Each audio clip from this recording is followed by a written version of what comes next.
Aqui, só aqui, ó, o arquipélago do Japão.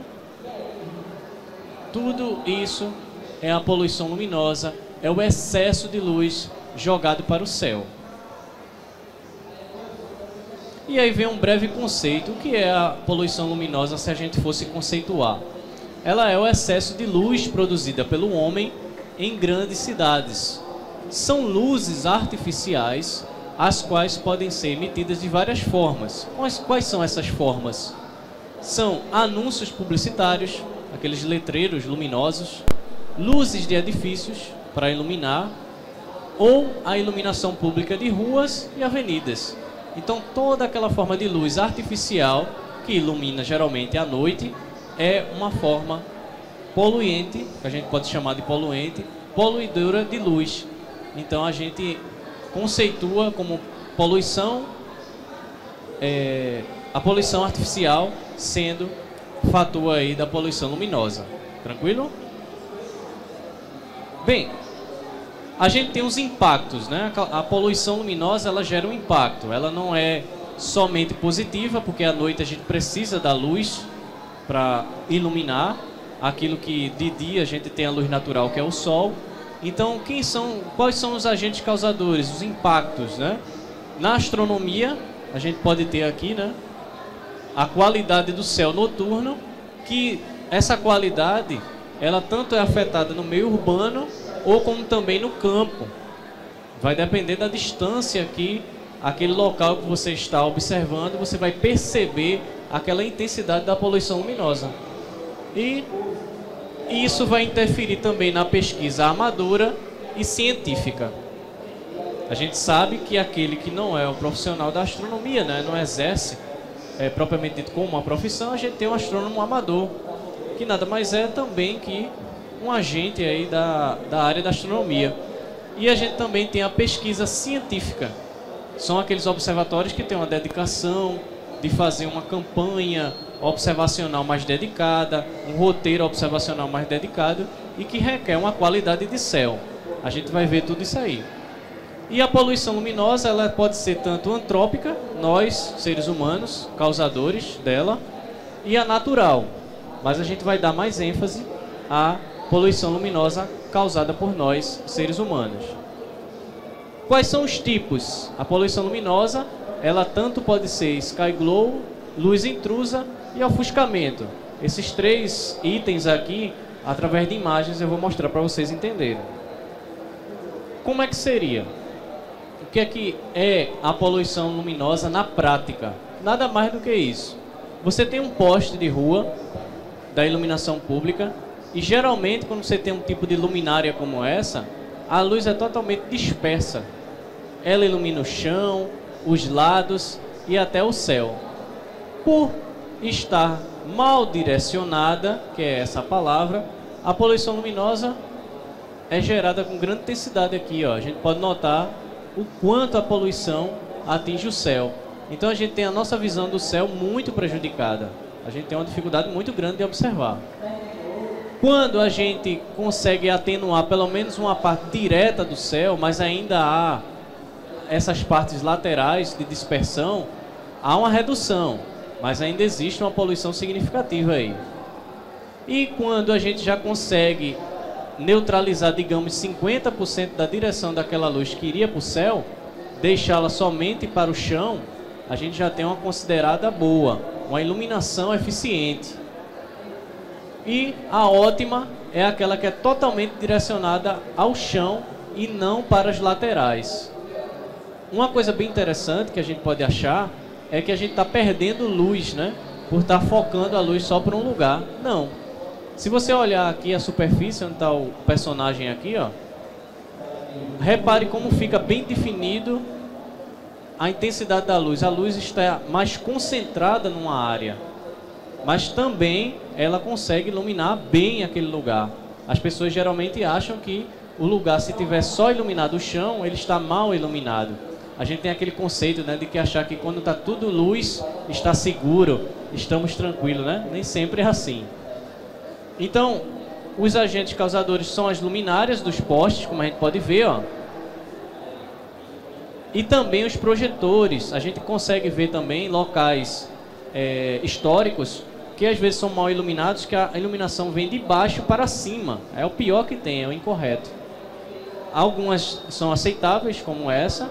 O correto e o mais que correto é sempre iluminar de cima para baixo.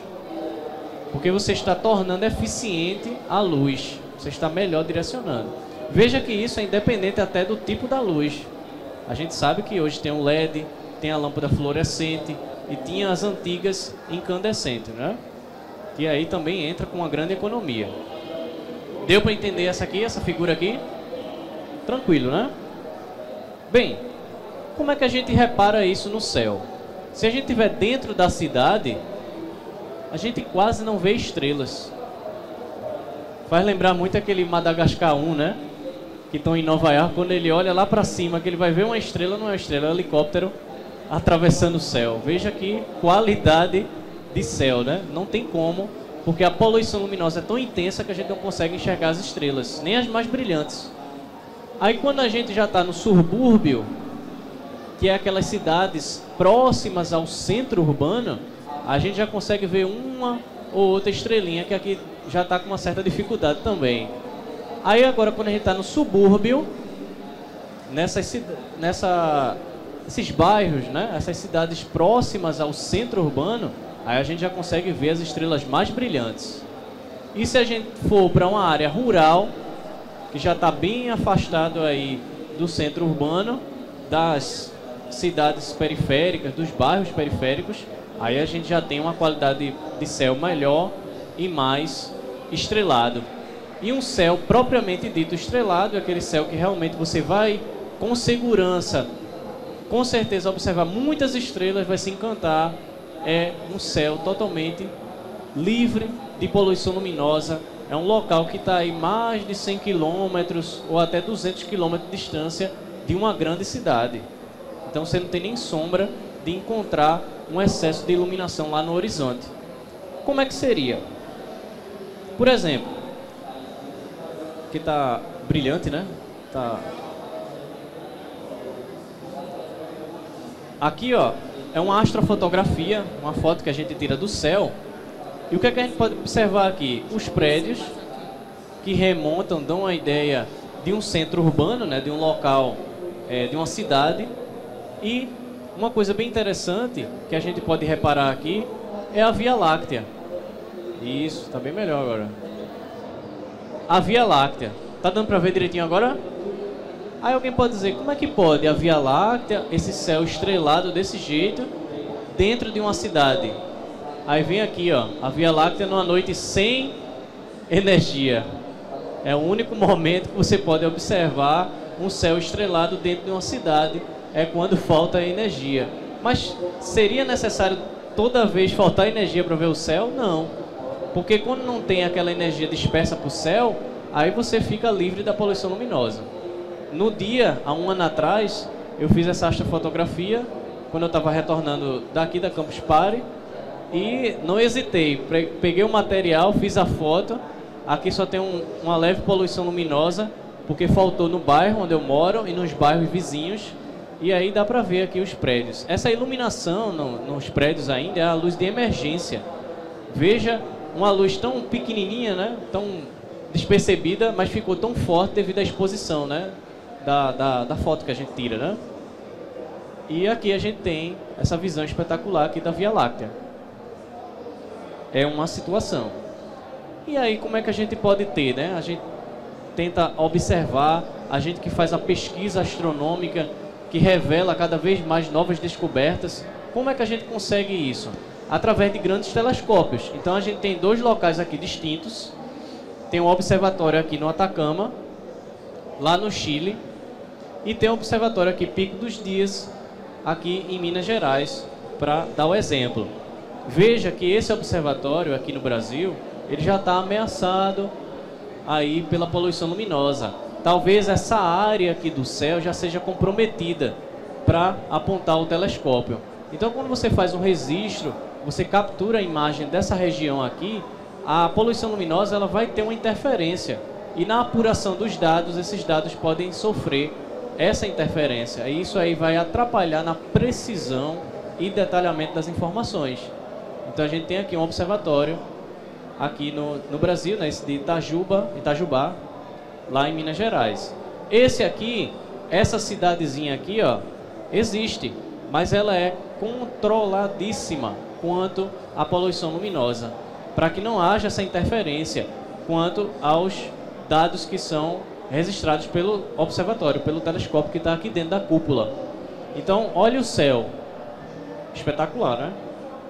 E o deserto do Atacama, lá no Chile, é conhecido como um local mais seco, porque também tem a qualidade atmosférica que entra em jogo na observação, mas também o livre, né? A questão de estar menos exposta.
Da poluição luminosa, assim como tem um pouquinho aqui.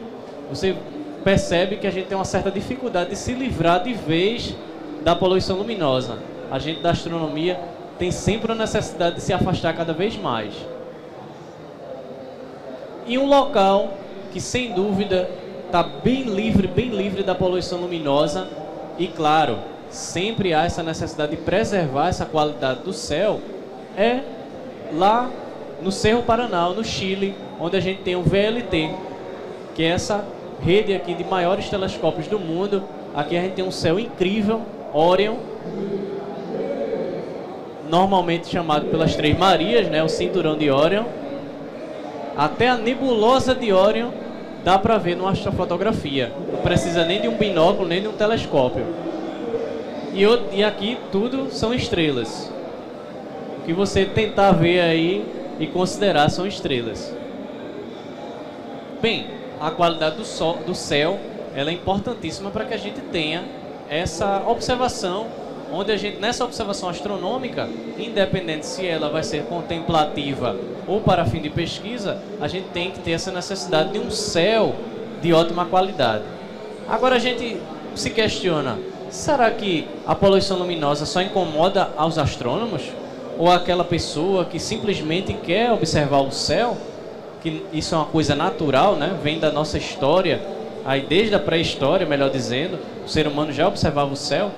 Não, é a parte que Cláudia vai falar, que é a interferência da poluição luminosa na vida de nós, seres humanos, seres vivos, e dos outros seres vivos. A gente vai compreender melhor aqui com o que ela vai falar.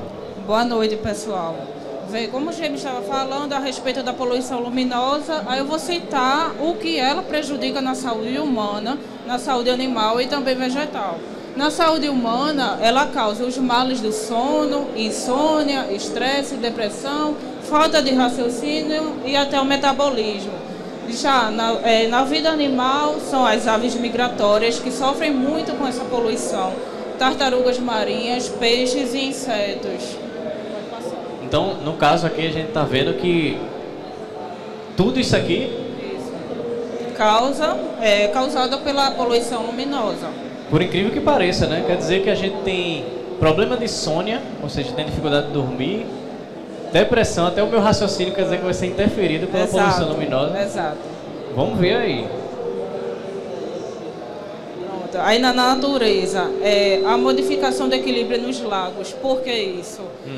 Essa iluminação afeta os zooplânctons, que são aqueles pequenos animais que vivem no lago e que servem de alimento para outros peixes.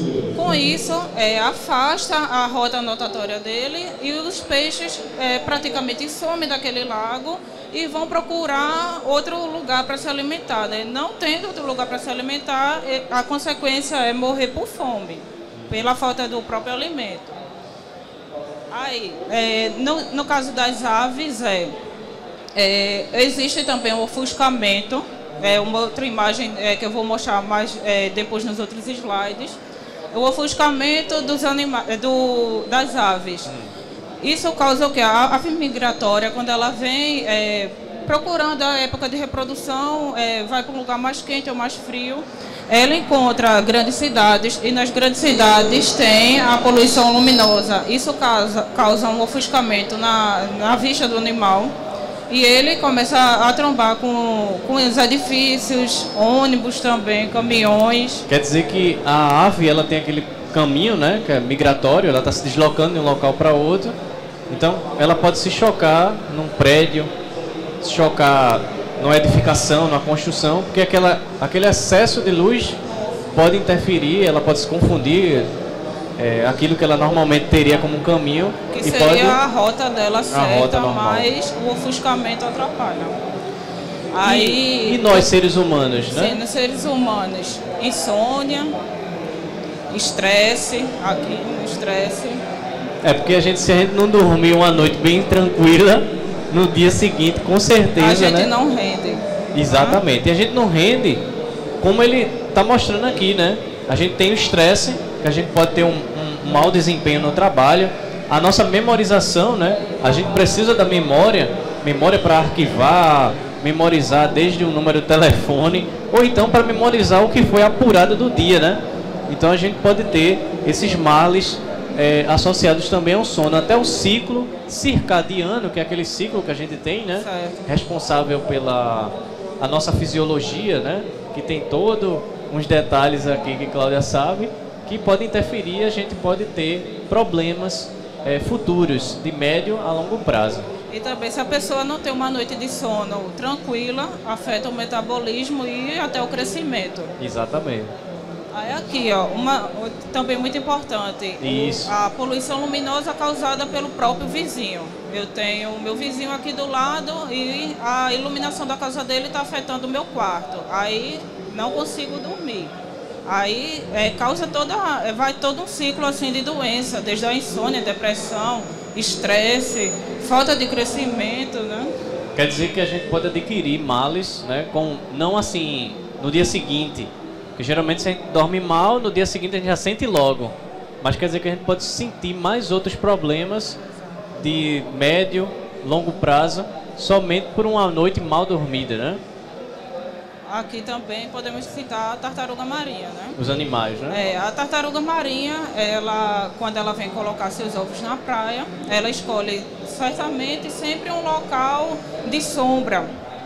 E quando os ovos eclodem, que o filhote ele procura água, ele se baseia pela luz da lua. Mas tendo um ofuscamento, que nesse caso aqui, ó, dessa imagem, ele pensou que aqui seria a luz da lua e desviou sua rota. No lugar dele ir para o oceano, ele procurou aqui, ó, outro lugar, desviou. Aí isso acontece o quê? Ele fica mais propício a predadores, que é esse caso aqui, ó, caso de predador. Também pode ser aves, animal e até o próprio homem. Aqui, né, que Cláudio mostrou, muito interessante. A gente pensa, eu pensava aqui que podia ser o quê? Um nascer do sol, um pôr do sol, né? Mas quando a gente se depara, a gente vê uma construção que tem um holofote, né, que é aquela luz intensa, que tem uma forte intensidade de luz, e a tartaruga está bem aqui, ó. A gente vê o rastro dela, que ela saiu daqui para lá. Ao invés dela ir na direção da praia, que era o contrário, ela foi em direção à lâmpada, porque isso causou ofuscamento, que o ofuscamento simplesmente é quando você olha para uma lâmpada muito brilhante, você coloca a mão, você consegue ver todo mundo que está ao redor. Quando você coloca a mão, que aquela luz bate nos seus olhos, você é ofuscado e você não consegue observar o que está ao redor, né? Outro caso aqui também é sobre os insetos.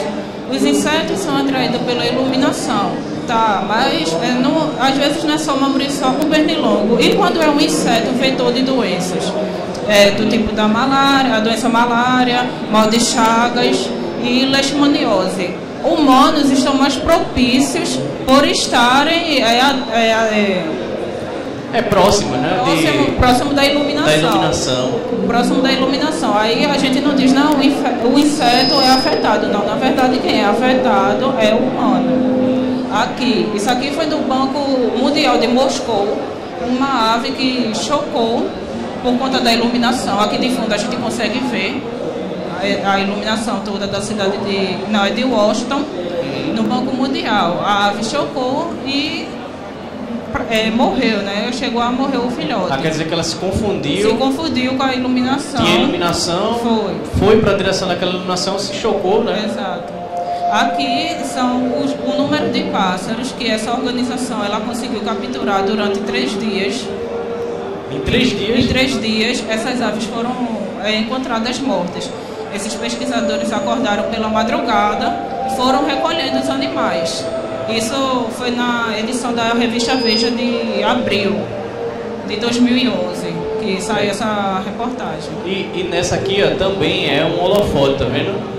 Aqui eu dei uma pesquisada e vi que isso aqui, a gente pensa que como eu disse, não nascer do sol, um pôr do sol, né? Que é oposto, geralmente confunde, mas não. É uma luz muito intensa nessa região aqui que ainda é terra, areia. E a tartaruguinha recém-nascida, a primeira coisa que ela tenta procurar como referência é a luz, aquele indicativo pela luz. E ela acaba se confundindo e vai nessa direção. Ao ir nessa direção, a exposição a predadores vai aumentando.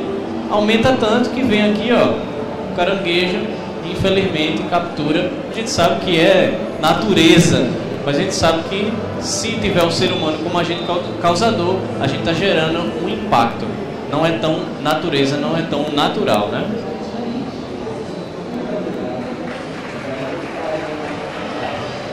E as soluções? A solução também deve partir principalmente da população, porque, como estava mostrado na outra imagem anterior, a luz de um apartamento que estava ofuscando a casa do vizinho. Aí deve partir primeiramente das pessoas e também órgãos competentes, né? Plano diretor da cidade e...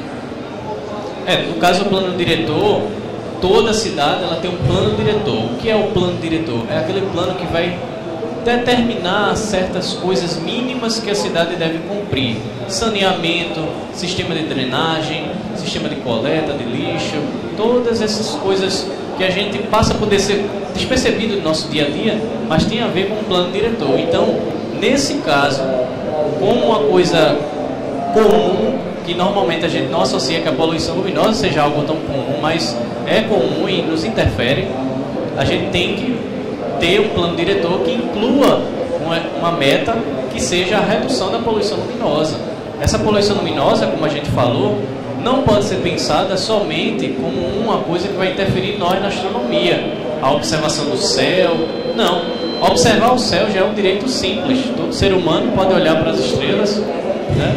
Mas infelizmente, devido a esse excesso de luz, essa luz mal direcionada, né, para a gente não pensar que a gente tem que apagar as luzes e viver no escuro, não é isso. E as entidades competentes, o governo, as esferas, né, prefeitura, estado e governo federal, devem perceber isso. Afinal de contas, quando você melhor posicionar a iluminação, você está melhor utilizando a luz e de forma mais eficiente você está tendo uma redução do gasto energético, do gasto da verba pública. Isso aí vai gerar um percentual de economia. Em épocas de crise, toda a economia é válida, seja 1%, 5%, 10%, vai ser satisfatório, não é verdade? E além também, completando aqui, que isso já chega a ser um caso de saúde pública, porque as pessoas estão tendo depressão, estão tendo os distúrbios do sono e outras doenças. Então, a prefeitura, o município, ela ela tem que estar a par disso tudo. Também, além da saúde pública, também tem um problema ambiental, porque com isso está desviando as rotas de aves, tartarugas estão desaparecendo, estão cada vez mais ficando espécies raras e extintas por conta desse problema. Interessante, né? E como é que a gente pode começar? Veja que é uma simples mudança, como a gente tinha visto no slide aqui anterior, somente pelo fato da gente modificar a luminária, que é aquela aparelhagem que fica ali no poste, a gente já tem uma iluminação mais adequada. Isso quer dizer que o número de postes, a instalação, lâmpadas, fiação, tudo isso vai ser economizado em virtude de uma melhor distribuição. Se você tem um espaço daqui até o final ali da rua, se você de forma eficiente utilizar uma luminária própria, adequada, você não vai utilizar a mesma quantidade de fiação, a mesma quantidade de lâmpadas, toda aquela aparelhagem ali ela vai ser reduzida. Isso numa rua. Quantas ruas não tem uma cidade, num bairro, numa metrópole ou numa megalópole? Aquela economia mínima, como um efeito formiguinha, vai se tornar uma grande economia. Você vai ter uma grande redução. Você vai ter a iluminação, que é o que a gente precisa de uma cidade iluminada, claro, não é para deixar ficando escura. E vai ter a qualidade de vários fatores. Do céu, vai ser o primeiro impacto. A gente vai ter um céu mais escuro, menos iluminado artificialmente.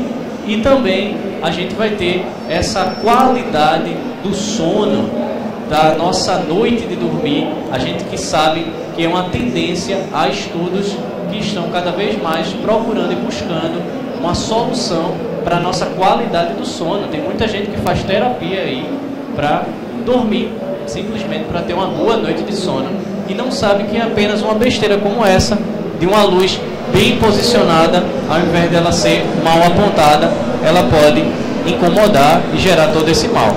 Lembrando que pode ser a curto prazo, né? No dia seguinte você já sentir isso, e pode ser a médio e a longo prazo, passando aí meses até anos, e você sabe que tudo que gera um problema na nossa saúde, para ser consertado leva um tempo. Nem todo medicamento aí ajuda instantaneamente, né?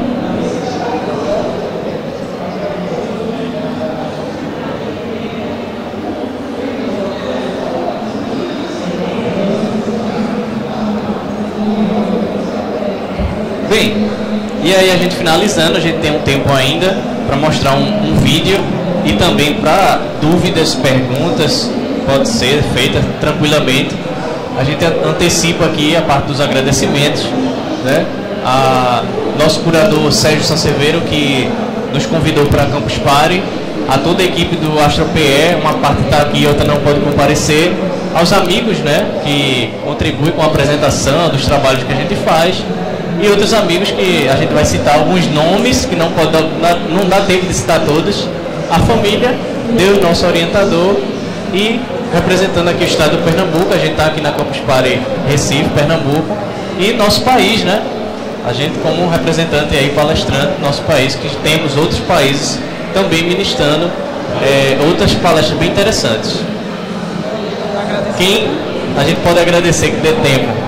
Renato Cássio, da Bramon, Paulo Leme, Márcio Sklemp, da Caravana Timelapse. Quero agradecer ao meu orientador lá na faculdade, Danilo Carvalho, que nos ajudou na divulgação da nossa palestra. Pode citar, enquanto eu boto aqui o vídeo. Bom, esse vídeo é da Caravana Timelapse, o projeto Mandacaru, de Márcio Sklemp. Ele fez nos céus do sertão do Ceará.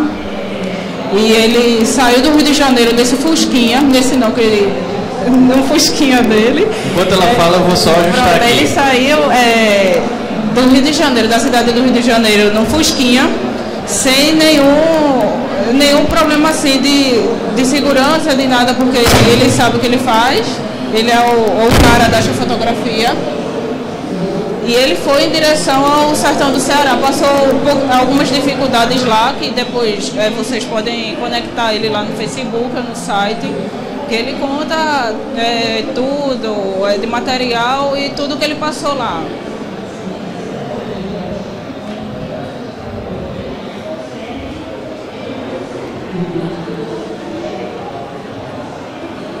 Enquanto Cláudia pode citar um pouco mais sobre o vídeo, vou tentar aqui amenizar aqui, porque está dando um delay na transmissão. Bom, aí, nesse vídeo tem tudo aquilo que a gente falou, como é o céu de uma cidade sem a poluição luminosa.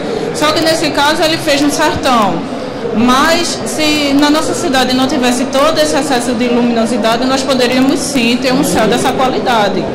Poderíamos ter a Via Láctea, ver vários objetos, planetas, estrelas e constelações sem problema algum. Pode falar.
Pode mostrar um vídeo lá, né?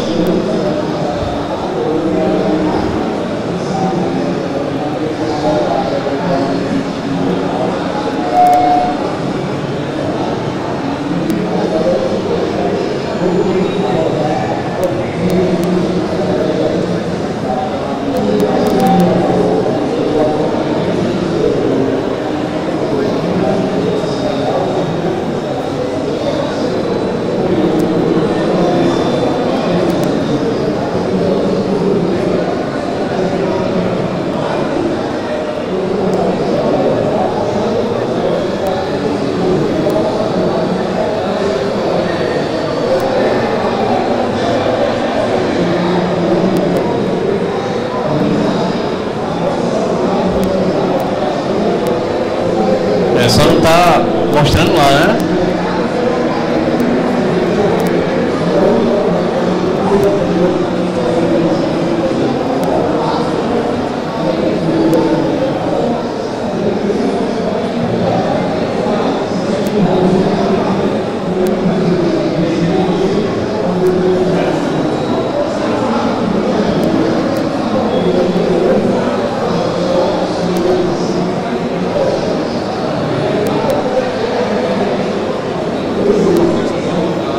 Não, não.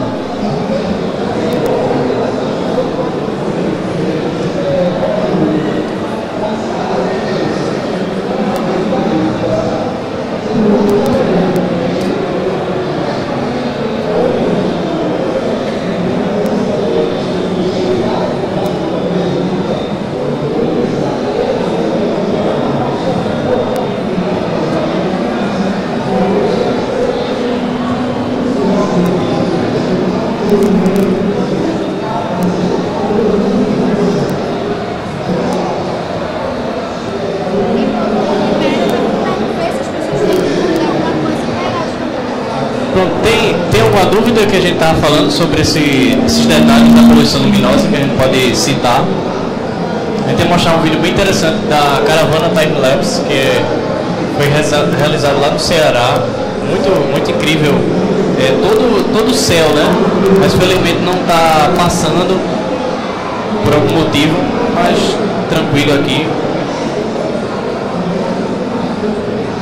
Uma pena, né? Diga. Está disponível. Eles têm só você botar lá no Facebook Caravana Time-Lapse Aí você acessa o Vimeo, que é o servidor de vídeo dele, e com certeza você vai encontrar facilmente, porque é um dos vídeos mais assistidos, que é justamente esse da caravana Time-Lapse. São imagens fantásticas lá do sertão do Ceará.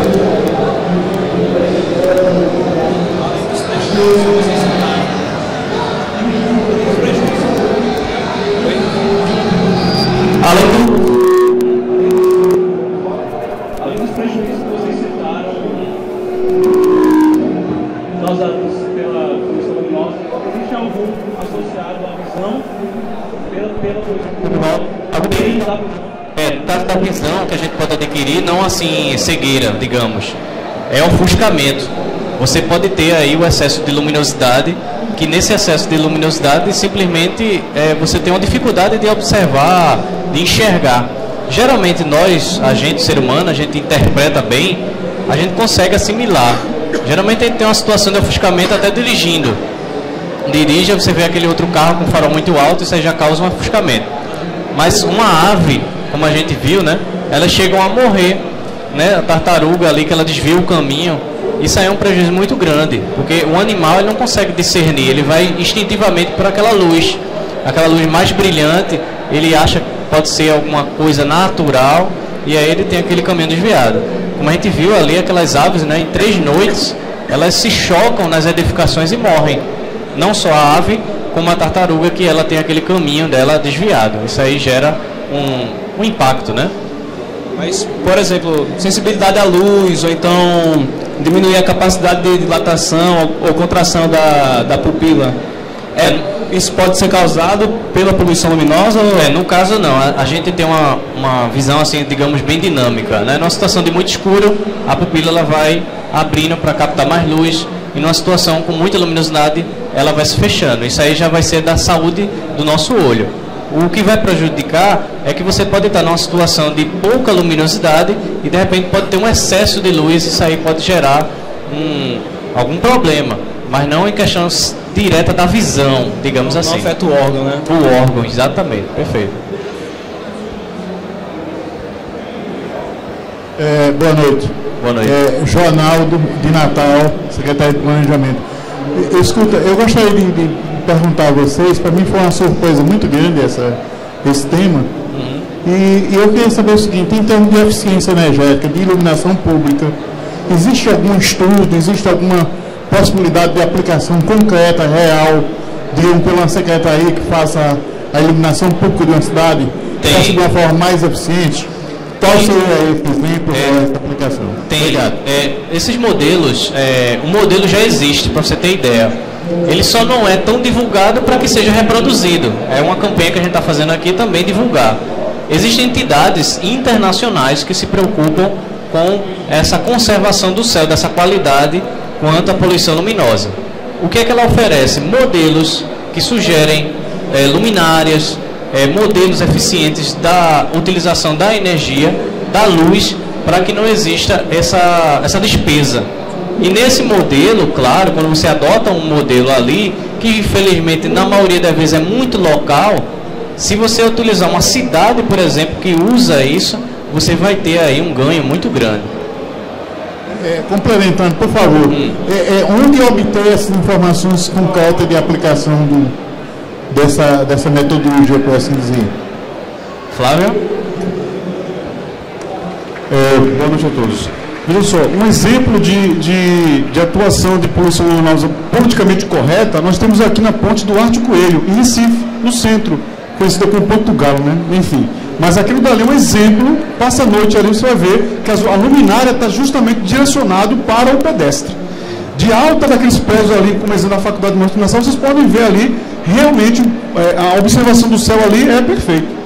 Então, é um exemplo politicamente correto em Recife. Né? Infelizmente, para outras áreas não foram abordadas dessa forma. Né? A gente pode te comunicar em off, né, após a palestra, quais são as entidades que podem lhe dar justamente esse suporte, que ofereça esse modelo, qual é o encaminhamento, a parte burocrática, a licitação, todo o material, para que você consiga causar essa mudança, que é o que a gente quer, né? A gente quer ser o causador dessa mudança fazendo essa campanha.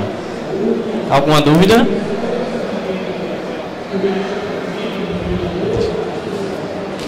se ele botar ali o microfone, que o pessoal que está assistindo vai ouvir também.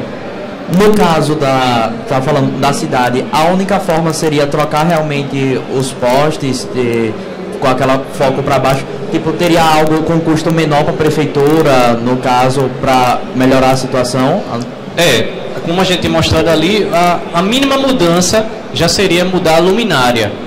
Simplesmente você modificar aquela lente, né, refratora que tem muita luz, cúpula, né, aquela cúpula, né, que é aquele corpo dela, da lâmpada, né, a lâmpada nunca está solta. E ali você consegue direcionar melhor ela para o chão. Aquilo ali parece uma besteira, mas é um mínimo que já pode ser um causador de mudança muito significativa. Porque é só apenas uma, mas imagine como a gente estava falando, uma cidade totalmente modificada. Existem cidades no Brasil que já fizeram essa mudança na luminária, até no tipo da lâmpada, e isso aí já gera uma grande economia. É isso que eu iria perguntar agora. Se o tipo da lâmpada utilizada na cidade tem um fator maior na poluição luminosa, tipo aquela... O mais comum é a amarela. Isso. Vapor de sódio. Isso.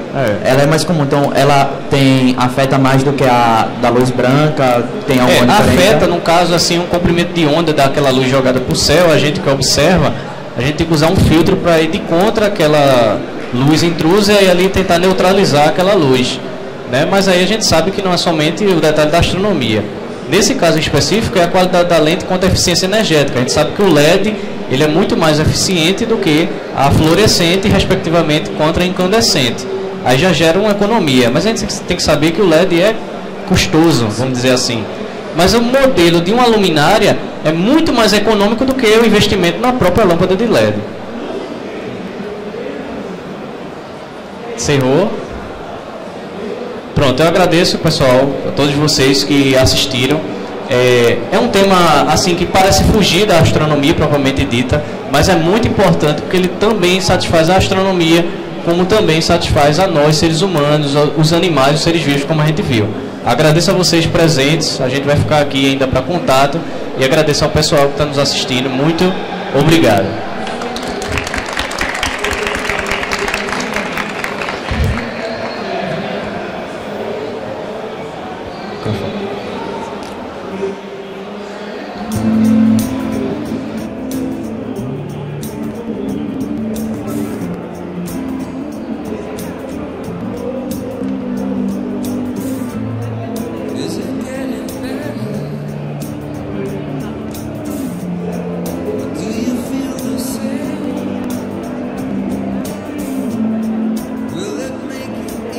Sonhar é se comprometer com nós mesmos, com o futuro.